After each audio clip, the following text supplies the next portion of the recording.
Deltarune is not Undertale's sequel or prequel. It is playing dolls with its characters, and I cannot move past or forgive this. I have a one-sided hate with Deltarune, its premise, story, and characters, and how it undermines what makes Undertale so special in the first place. To me, playing this game feels like a chore, a duty I have as a fan of Undertale, and I am going to figure out why. I have a lot of things I need to say about this game, and I hope every single grief I have isn't justified. So why do I not like Deltarune as much as Undertale? Why did Sans fuck my mom? Where is Papyrus and Gaster, Frisk? And why aren't you subscribed? Why did I make my character at the beginning? Why is no one breaking the meta? Where are the puns, the consequences? Why do I feel like I'm wasting my time? What was Toby's dream? This is all my opinion, and I need you to know that there are things I enjoy about Deltarune. I can admit that. I love Kris and Susie's relationship. I love the music. Toby Fox's cooking and always will. The bosses are fun and challenging. And no, I have not played through the entirety of Chapter 4 or 5. No, I am not going to anytime soon. I will get to that more in a minute. But if you love Deltarune, then that is awesome. Please continue to love it. However, I will not shy away from having a different opinion. This is simply an analysis on my thoughts and feelings as a writer, gamer, and lover of Undertale. This is how growth happens, and I need to get this off my chest. This video is also directly inspired by Skittybitty's video, I Hate Tears of the Kingdom. If you like watching this video, I highly encourage you to go and check out that one after. And before you comment, please walk with me. Listen to me when I say that I never wanted to hate Deltarune. I wanted to love it more than anything. But I accidentally thought about it for too long and too hard, and the resentment that I tried to ignore cannot be dismissed any longer. Not with what it's done to the game I love. I have a lot of feelings. And what do you do when you have a lot of feelings? You scream about them on the internet. No one was more excited for Deltarune than me when the first chapter dropped. I was there, watching the clock and vibrating in my seat. When I saw that I got to customize my own character, I was so excited. I finally got to feel more like a part of the game that I loved so much. I was proud to beat the Jevil fight. And in the time between Chapter 1 and 2, I lost my save file. And that's on me. But then I missed the Spamton fight in Chapter 2, because I was starting to realize something. Where was the lore? There was no lore. So I started speedrunning it, trying to find it. Only to not really find anything.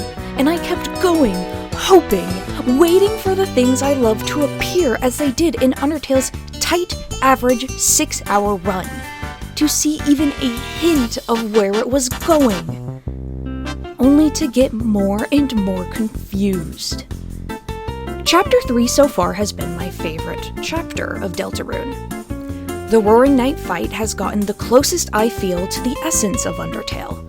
The minigames were awesome, Tenna was fun, I loved sneaking backstage and finding that random console, how you had to try and save Toriel and how she looked like I imagined before the story of Undertale. The smallest drop of lore I was starving for. But a crumb is not a meal. And I realized that playing felt like a chore. I did not feel rewarded, nor incentivized to play the game. I felt like I was just going through the motions to see if I was wrong, only to not care. Because nothing feels like it matters. In the genocide run, when you decide to kill everyone, it matters. Everything is different. The music, the characters, the story, the mechanics, how you steal from shops, and there's no noise.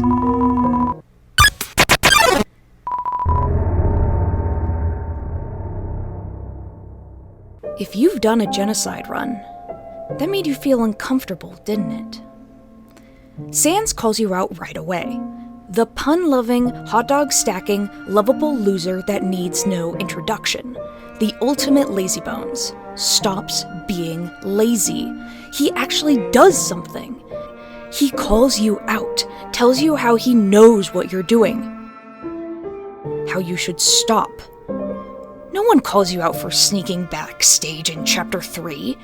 Kris maybe looks at you at one point.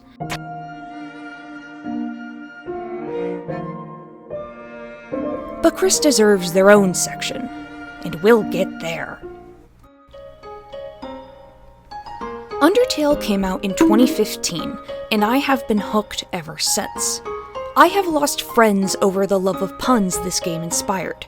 Toby Fox has been in my top 5 Spotify music artists ever since I discovered what Spotify was.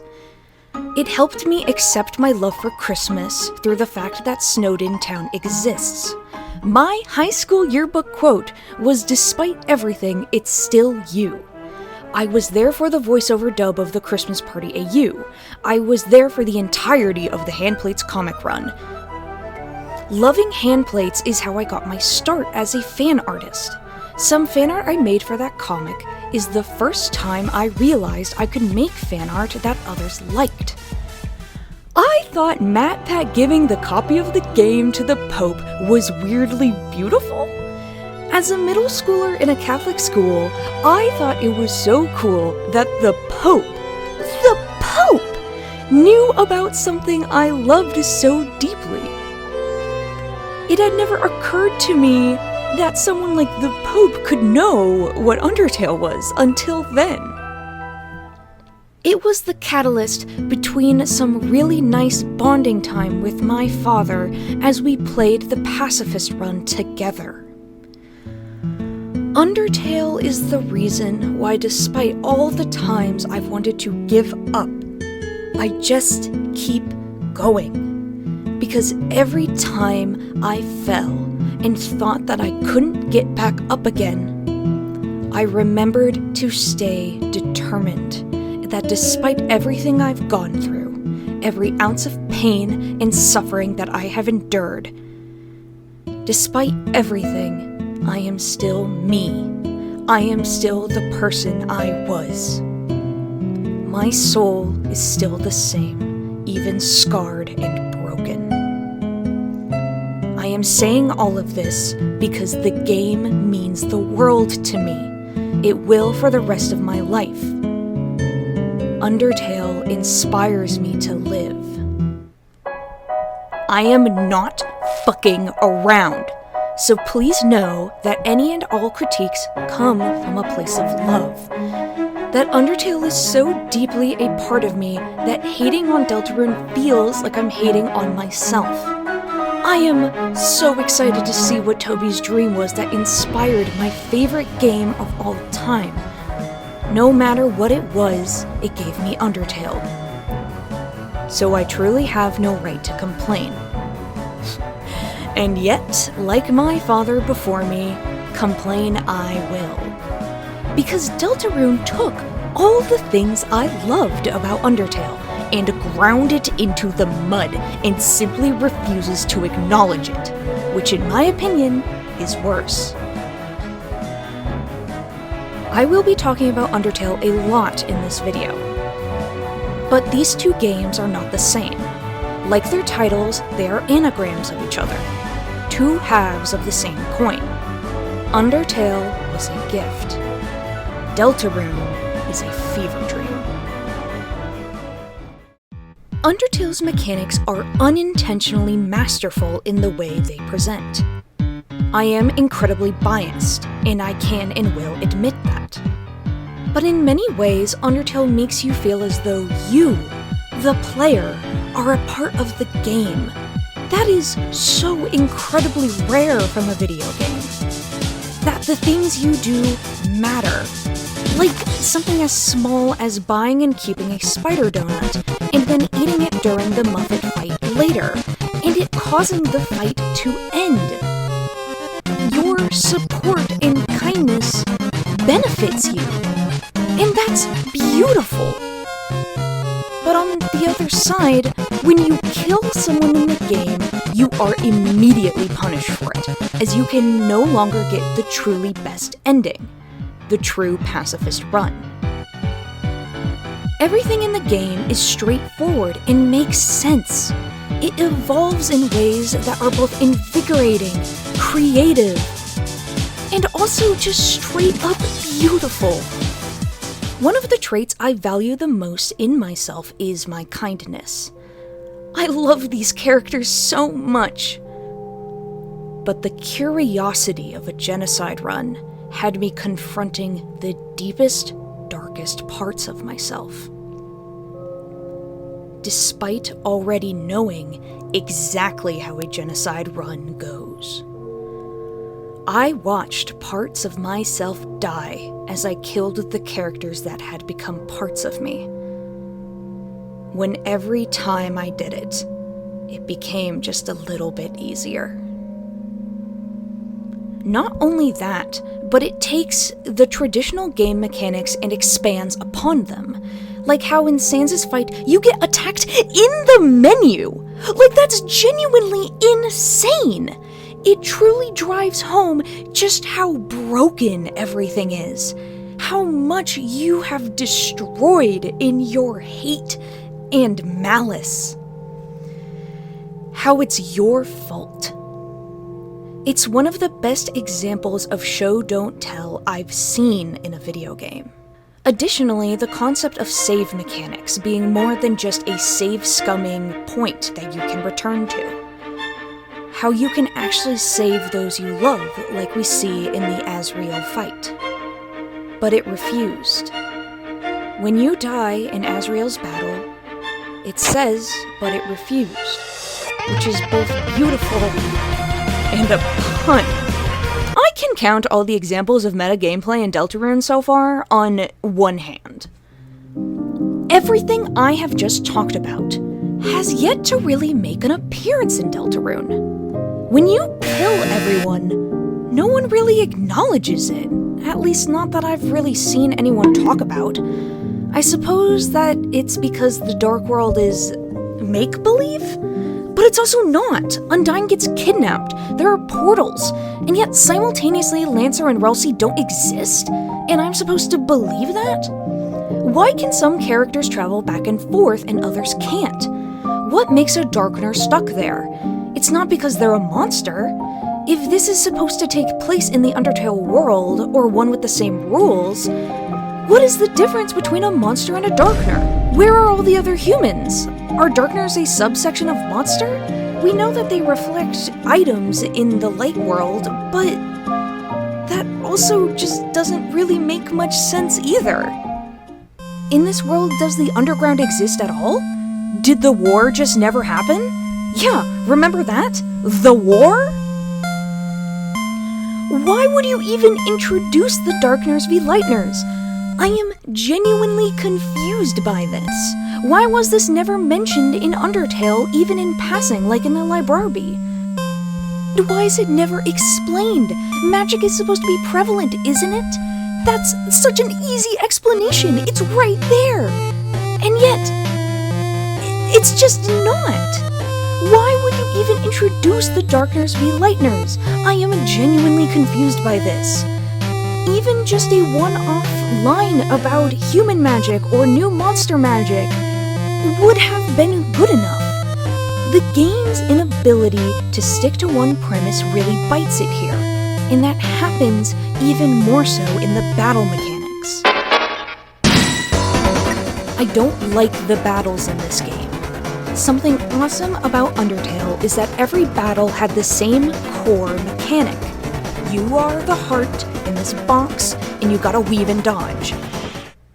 But major boss battles had new mechanics, different soul colors, and different ways to move around and interact in and with that box.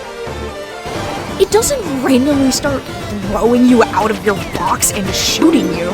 You don't have to suddenly have a timer and have to press a button at a certain time. I genuinely died multiple times. Additionally, most of the new mechanics aren't interwoven with the character introducing them. Back to the Muffet fight. You turn purple and have to jump from web to web. She's a spider! That's fun! It makes sense! In Deltarune, you have to fight a pumpkin? That came out of nowhere! And you're suddenly Pac-Man, kind of? That is genuinely the point where I couldn't even force myself to keep playing the game because I loved Undertale so much. Not even lore could tempt me further at that point. In Deltarune, I was confused and not even rewarded in the slightest. Each fight in Undertale is a fun puzzle you want to solve. Because it matters! That is also what made killing them hit so much more. You had to choose every single time to kill someone, and there is weight to that. The actual action to kill was arguably easier because it took no problem solving in comparison. No puzzle. Just timing and aiming. And yet, the heaviness of making that choice once you know what path it will send you down. It weighs on you. Even better, if you get frustrated and just start killing like you would in any other game, you are punished. You are immediately locked out of saving everyone. In the phone calls at the end, Sans will mention missing monsters. Depending on who you kill, the scenario changes. You're guilt-tripped. Because of this, you are incentivized as the player to find ways to spare everyone, if you want the true ending. And to avoid these characters that you probably care about becoming rightfully hateful of you. That's yet another reason Undertale is so special. Death is often taken so lightly in other RPGs and not given nearly an ounce of seriousness that it deserves. But here, for once, it's not. But Deltarune is different. There is so much more happening in a way that feels wrong. It has the core, but I am no longer incentivized to try and solve the puzzles. No one gets mad. I don't get a reward for solving these puzzles, so why would I want to? Genuinely, the only reason I try to solve any puzzles in Deltarune is because I am operating on the logic that Undertale set up. The best part of Undertale is how it interacts with the meta. There is no other video game that pulls you in like Undertale, that holds you, the player, accountable for what you've done. But that's not what I'm talking about here. If you've made it this far, you already know what I'm talking about. On days like these, kids like you should be burning in hell.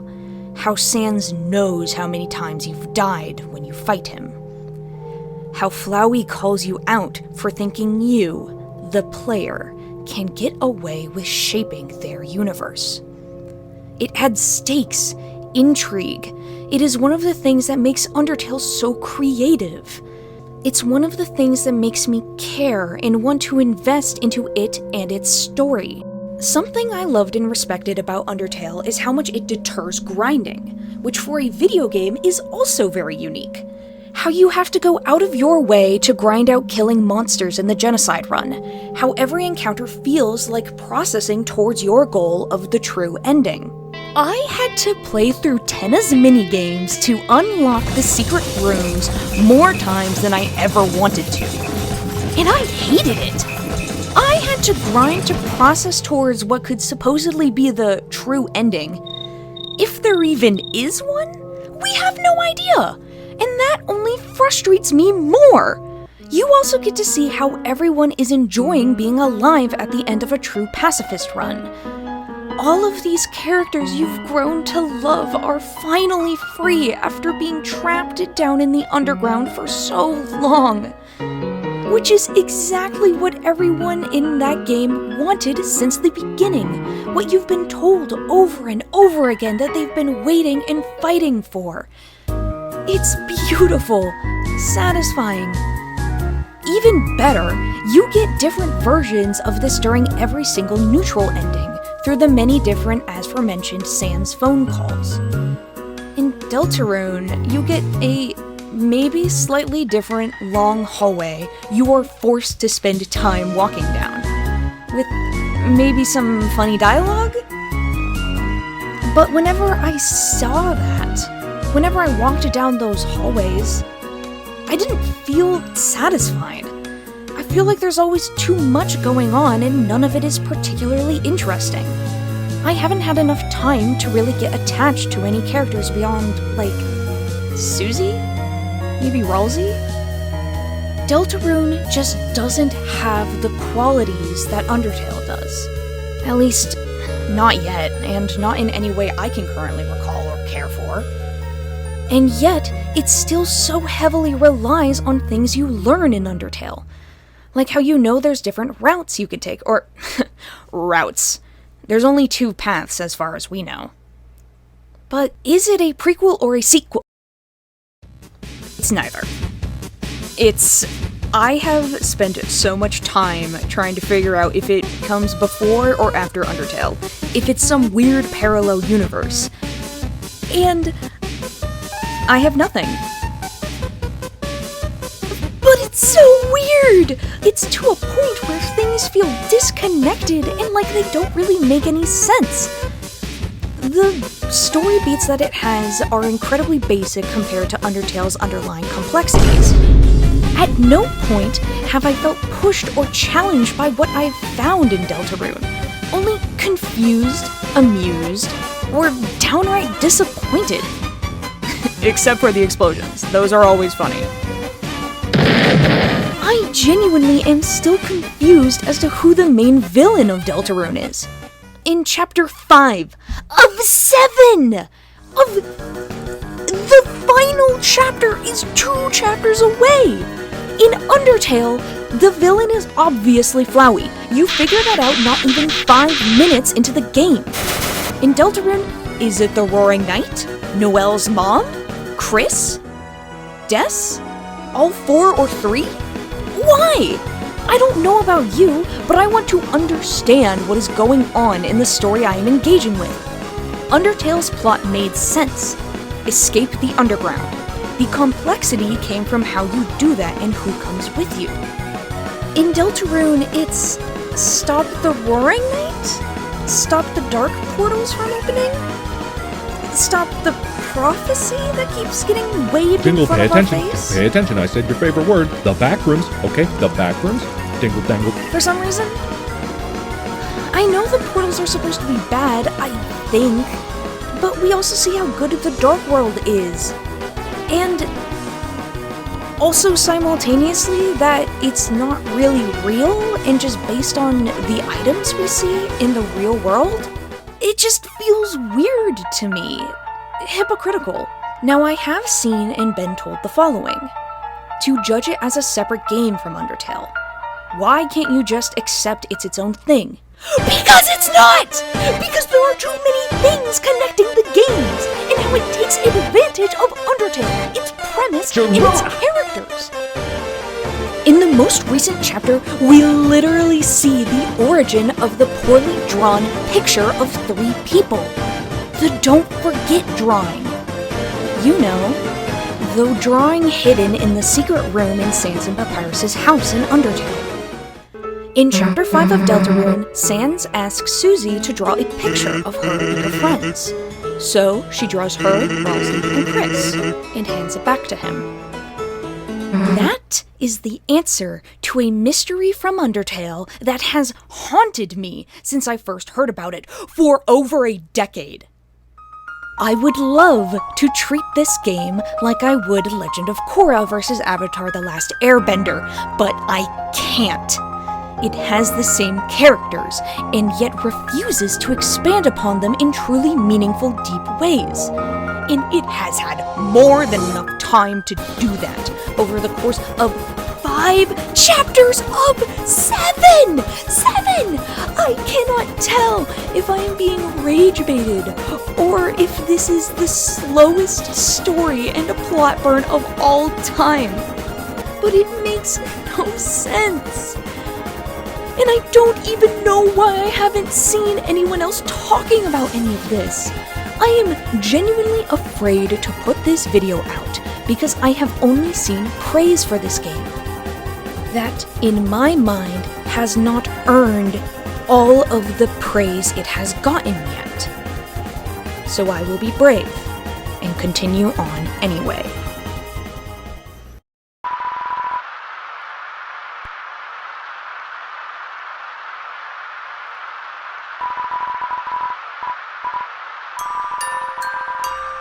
I know I said the best part of Undertale was the meta. Let me expand on that. The meta is the best part, but what makes it the best part are the characters that deliver it and how they do it. Sans, Flowey, Papyrus, Frisk, Chara, Gaster. The characters in Undertale are the best, most fleshed out, beautifully written characters I have ever known in a piece of media. Outside of maybe Avatar: The Last Airbender or some Studio Ghibli films. They have arcs, goals, dreams. I want to root for them. I relate to them. I feel seen by them. Sans, of course, is the best example of this, despite having no goals and no arc. And yet, he is the most complex, intriguing in the whole game. He is supposedly the weakest character in the game, and yet the hardest boss you can encounter. The only one who knows you, what you are truly doing. He is the only one who stands on the same level as the player, and yet, simultaneously, is a fucking dork. And that dichotomy is addictive. Deltarune Sans is the fucking joke. He doesn't make them, he is the joke. The dichotomy is gone. In the weird route, despite Sans constantly appearing, and also, speaking of Sans constantly being there, where is Papyrus? In Undertale, they are almost constantly together. We got hinted that he'd be there in Chapter 1. Guess how many chapters ago that was? Yeah, you can do the math. It's been 4 chapters, and we haven't heard anything since, because Toby will not do it! He hasn't! Where is Papyrus? Where is my boy? Toby, where the fuck is he? He was hinted at once, and then never again, and I hate it! I hate it so much! Oh, Mamma Mia, why? I like Papyrus, okay? Okay. Sans, who, again, should still have the abilities that we know he has from playing the genocide route in Undertale. He's like weirdly really chill throughout the entire weird route. Yet in Chapter 5, he finally does something different. The more interesting change is the bread that he gives you. The only narration box that isn't blank. Tends to leave crumbs wherever it goes. You can't drop it. A breadcrumb trail for someone to follow. But who? Him? Has he just been waiting this entire time? But isn't that kind of tame? In the genocide run, he is actively threatening you multiple times right away. He is constantly showing what he can do and how much he knows. But here it's different. His aura is gone. We don't have a bad time. There are no consequences. We don't get dunked on. How could this possibly be the same Sans we know we see in Undertale because of the drawing? It feels almost insulting. Why am I looking for these clues that don't seem to matter? It makes me want to not care about the weird route. Even worse, he doesn't even make any puns like in Undertale. Either the weird route or a normal run. I mean, sure he makes them around Toriel, But it's not the same and I can feel it. We're not included anymore. And don't get me fucking started on Sans and Toriel. The way that they no longer seem to care about Kris like they did with Frisk. How they don't check in or offer any help or guidance. I don't like Sans as much now, and I loved him!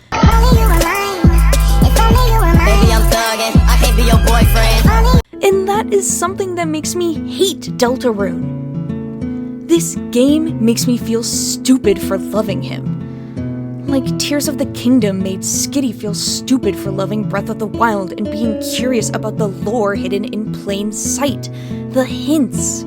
All of the Undertale characters I love are now one note. The characters don't do anything, but be kidnapped? What is this? Mario? Don't really add much. It feels like they're just being used as a carrot to play Deltarune, and it feels borderline disrespectful of both the actual characters and my love for them. Alphys and Undyne are barely there. And Asgore is a pathetic loser, and not even in an endearing way. And trust me, I know what it's like to be pathetic in an endearing way. He is pathetic in a way that genuinely makes me feel uncomfortable and depressed. I haven't played Chapter 5. I know it dives deeper into his character, but I just can't bring myself to play it. In Undertale, Asgore was terrifying. King of monsters that was going to kill you to save his people. His name was in red. But again, there was that addictive dichotomy. He wants to offer you tea. He's said to be so kind and gentle. It's a beautiful day outside. He isn't a monster despite physically being one. Again, this game shows a perfectly crafted, morally gray character. This man lost everything. He wanted to be kind, but in his kindness he lost everything! His children, his wife, his leitmotif, the woman he clearly worships. He loses everything while simultaneously being pressured by his people's suffering, the beings he loves and is supposed to care for and take care of. He couldn't protect his children, his family, but he could protect his people.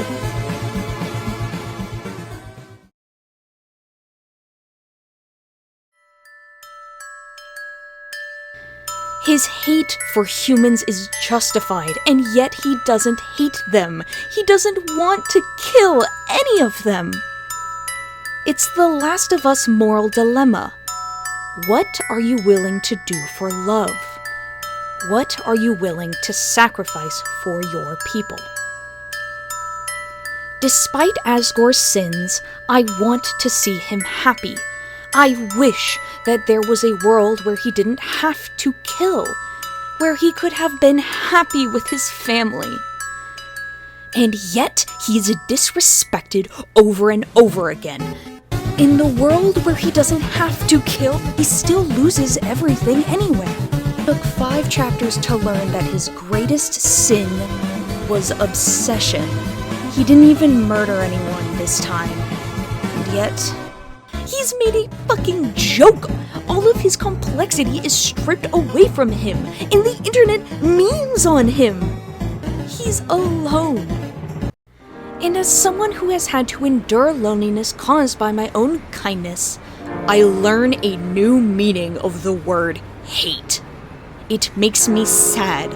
I don't want to play a game that makes me sad and uncomfortable. The way Toriel treats him makes me hate her. First fought Toriel when I was 13, and she hugged me as Frisk. I cried. I cried because I didn't want to leave her. I wanted her to forgive Asgore, to be kind to him in the way he tried for others. In the way I wanted people to return drops of my kindness back to me. And now I see the way that she treats Kris, Asgore, and I am filled with disgust. That woman is not my mom. Kris. I don't care for Kris. Why should I? They hate me. Do I want the best for them? Do I want them to be happy? Yes, of course I do. Do I care for them? No! I don't know anything about Kris. I don't know why they're filled with so much rage. I don't know why they hate me, why they have that knife, why their room is so bare. I don't know what they want. Is it to feel accepted? To see Asriel? The simple answer that they're a teenager and haha teenager angry? Is it simply because they want to be completely independent from us? The player? The soul? One of the parts that bugs me the most about Deltarune. The whole soul thing. In Undertale, we don't ever really interact with Frisk in that way. The soul inside Frisk is clearly their own. And yet in Deltarune, shouldn't the soul inside Kris be theirs by that logic? Frisk doesn't even so much as look at us when we force them through a genocide run. They never stop us. And I know one of the main arguments is that, again, Kris is a teenager and Frisk is a baby. I'm sorry, have you interacted with a baby or toddler recently? Sure, Frisk probably couldn't rip us out of their body, but do you think they wouldn't dig their feet in and scream and cry if you forced them to kill over and over again? Children don't do what you want them to. They're children. That's kind of the point. So where did this ability to interact with us suddenly come from? What is the soul?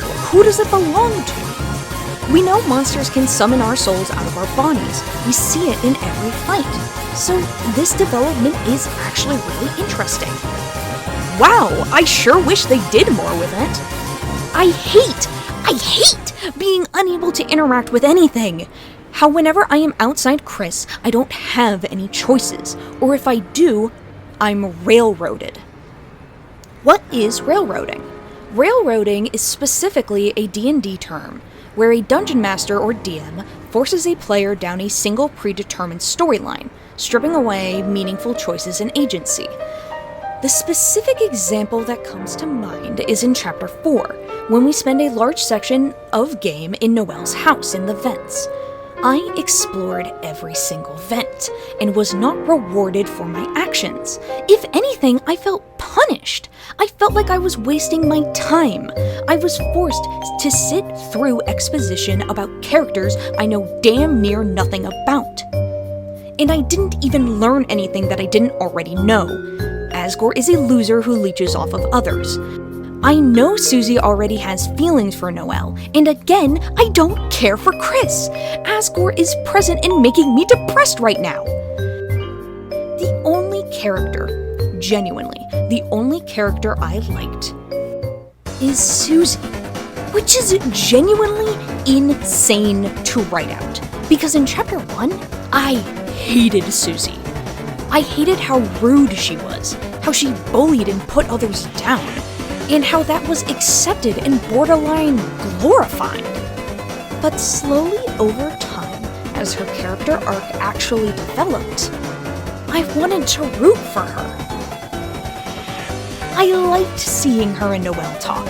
I liked seeing her be kind and treated well. That was the only reward to me. In Undertale, you are constantly rewarded for exploring new healing items or gear. You see funny bits between characters and things like a duck that carries you over a disproportionately small gap. It never felt like a waste. Everything, every second was brimming with personality and intent.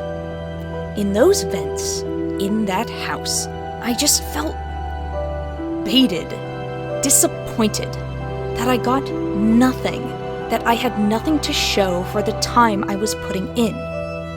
What was the point of continuing to play? I didn't finish Chapter 5, but I heard about what the ending was. That Susie is choosing to live in Castletown over her home, is living in the school on the floor. And my heart broke at those implications. I actually cried. It made sense. But Why on God's green earth did I have to wait until Chapter 5 for that reveal? How many hours of gameplay is that? I don't even know because I keep losing my save files and keep having to restart every time because it keeps coming out in chapters. That is why I'm not playing it in its entirety until it all comes out, because my experience with this game so far has just not been good. I miss Frisk. I want to play as them again. At least they didn't hate us. Why would I want to play the game where I am unwelcome? Where I won't even be told why? Where I have no agency and no option to be better? What happened to the options? What happened to intent?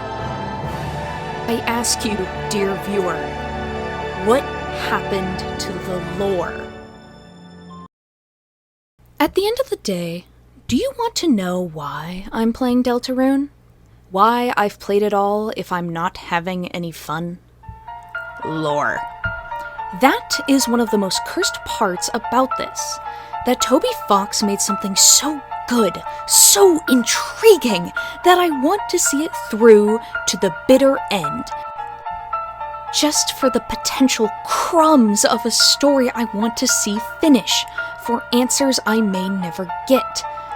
I love this world. I love these characters. And what does Deltarune do? Expand on it? Show us new aspects? Enrich previously set up concepts and lore that it abuses our knowledge of? No, smiley face. It discourages you from exploring, it confuses everything you've already learned, and it takes the foundation and completely disregards it. I am not a stupid person. And the worst part is I still want it anyway. Why did the human and monster war start in the first place? I cannot let this go. It's so important, and yet we know nothing about it. The humans hated monsters so much that they immediately killed Azrael and Chara on sight. Why? There has to be more than the fact monsters can absorb human souls. That can't be the only explanation. How did resettling back into human society after the true pacifist run ending to Undertale go? What did Temmie major in? Who is the river person? Who were the 6 other humans that we see in Undertale? Yes, I know they are finally slightly acknowledged in Chapter 5 of Deltarune, but they are not supposed to be the 6 souls from Undertale. They're 7 different colored flowers that are also coincidentally patterned after the 6 souls. Blue and Integrity with their ballet shoes, purple and Perseverance with the book. If they're supposed to be different, then why do they have the same items? Again, I am just more confused than I was when I started. Why am I paying attention to hints that can't be coincidences, only for it to not matter? And now, I'm also frustrated and insulted, because the lore I've been wondering about for over a decade finally, quote-unquote, appears as decorations. Echoes of those humans, not actually answers about them. Those 7 flowers we see aren't the children that Toriel wanted to protect and take care of. Is that not playing with dolls in its truest form? That they're not even the humans I've been dying to meet? Yet they wear their items like costumes. Sans and Papyrus. What is up with the secret room in their house? Is it a lab? Why does it look so different from everything else in their house that we see? What is Sans's job? What is the machine covered in cloth? Where did they come from? The shopkeeper says that they just appeared out of nowhere one day. Are there more skeletons? Why can Sans do what he can? The only people we know that can bend space and time are humans. The player characters and Flowey both have pieces of human soul. So why does Sans also have that power? How? And the biggest mystery of all, you already know where I'm going with this. W.D. Gaster. 10 years, 10 months, 3,960 days, 95,040 hours. That is how long it has been since Gaster was introduced. The only other character with a name matching the Skelebros. Character linked to the river person in the 3 gray NPCs. The previous royal scientist who fell into his core. Never, in any other fandom, has a character had such intrigue and mystery from so little. And he is my favorite character in the Handplates comic. He's the worst. And that is another reason why I love Handplates so much. It is the only thing that scratches the mystery itch for me. That puts out a story so well thought out with truly every single scrap of evidence and lore that can be scraped out of Undertale. It explains why Papyrus loves spaghetti so much. It was cooked with Gaster in their childhood. Why they love puzzles so much. It makes sense why they can bend time and reality in weird ways. Because they're glitching out. It explains why Gaster fell into the core. It is the only piece of media that satisfies my curiosity about who W.D. Gaster is. Which is why, in my mind, it's basically canon. In a way, I don't care if it never gets answered, because I've given up hope that it will be. I've accepted that it was a Scott Cawthon-style throwaway Easter egg that was never meant to go anywhere. But I did just lie to you, because I do care. I care a lot. My entire life, I've been made to feel small for caring too much. And this game is one of the things I care about the most. I do not trust that dog anymore. I want to. God, I want to, you have no idea. But I feel as though I've already been burned. But if I am one thing with people, ideas, and games that I love, it is that I am patient. Because I am unfairly judging Deltarune. I know this. I cannot give my full opinion on this game until the entirety of it is made and released. Everything I have just said in this video could be proven wrong, because I have heard that apparently chapters 6 and 7 are supposed to be big, like apparently Earthbound's final chapters were. So while I feel stupid for hoping, I won't know for a very long time, and I want to replay it to its fullest extent. A lesson that I took from Undertale is that time is fleeting, and that you should hold the people you love close. The hours I've put into Deltarune is time I cannot get back. Time is a currency I can never get more of. And as of right now, I cannot force myself to spend it on something that makes me so sad and angry. My entire life, my fear has always been that I will be alone. That no one will be there for me. And this game, this silly, pun-infused, beautiful, groundbreaking game, was one of the only things that helped me know in my soul that I should not be afraid. I am protective of the things I love. My friends, my family, myself. It is in my nature. It is who I am. Undertale is the video game that I love the most. My entire life, I have been a gamer. My father, the same man who played that pacifist run with me all those years ago, makes them for a living. He taught me what a finished dream looks like. So even though Deltarune is so close to the game I love the most, even though I want to love it so badly, I can't. I just can't. I did not intentionally wake up one day and decide that I didn't like this game.